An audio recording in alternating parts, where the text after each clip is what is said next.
హల్లెలూయా, దేవునికి స్తోత్రం. సృష్టికర్త అయిన యేసుప్రభు వారు పరిశుద్ధ గ్రంథం నుండి ఈరోజు మన కొరకు ఇస్తున్న వాగ్దానం యోబు గ్రంథం 28వ అధ్యాయం 28వ వచనం.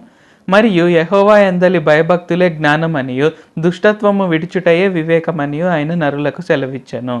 సో ఈరోజు వాగ్దానం కనుక చూసుకున్నట్లయితే మనకు జ్ఞానము అన్న, వివేచన అన్న, తెలివి అన్న మనకు రకరకాలుగా డెఫినేషన్స్ ఉంటాయన్నమాట. అయితే యేసుప్రభు వారు మనకందరికీ ఏం సెలవిస్తున్నారు? సో నరులకందరికీ అంటే మనకందరికీ ఆయన ఏమని సెలవిస్తున్నారు? ఆయన యందు భయభక్తులు కలిగి ఉండుటయే జ్ఞానము, దుష్టత్వము విడిచుటయే వివేచన అని చెప్తున్నారు అనమాట. సో ఇక్కడ ఏంటంటే మనం ఎప్పుడు కూడా జ్ఞానం కావాలి, సో మనకు దేవుని జ్ఞానం కావాలి అని మనం ప్రతి ఒక్కరం కూడా ఆశపడుతుంటాము. మనలో కొంతమంది ప్రార్థన చేస్తుంటాము.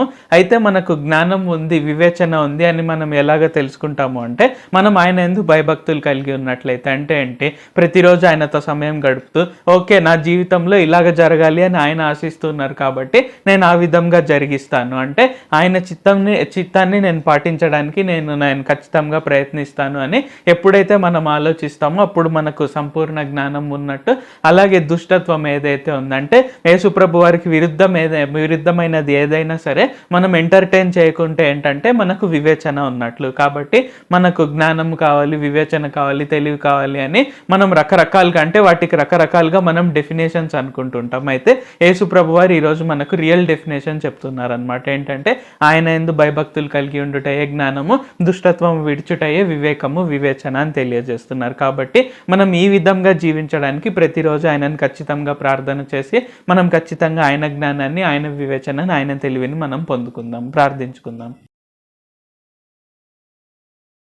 ప్రభువా, దేవా, సర్వాధికారి, మాకు ఇంకొకసారి ప్రార్థించుకునేందుకు అవకాశం ఇచ్చినందుకు వందనాలు తండ్రి. మీరు మా కొరకే చేసిన ప్రతి ఒక్క మేలుని బట్టి మీకు వందనాలు, స్తుతులు, స్తోత్రాలు తండ్రి. ఈరోజు వాగ్దానంని బట్టి వందనాలు తండ్రి. మాకు జ్ఞానము, వివేచన, తెలివి అంటే మాకు రకరకాలుగా డెఫినేషన్స్ ఉన్నాయి. అయితే ఈరోజు మీ యందు భయభక్తులు కలిగి ఉండుటయే జ్ఞానము, దుష్టత్వాన్ని మేము విడిచిపెట్టడమే వివేచన అని మాకు తెలియజేసినందుకు వందనాలు తండ్రి.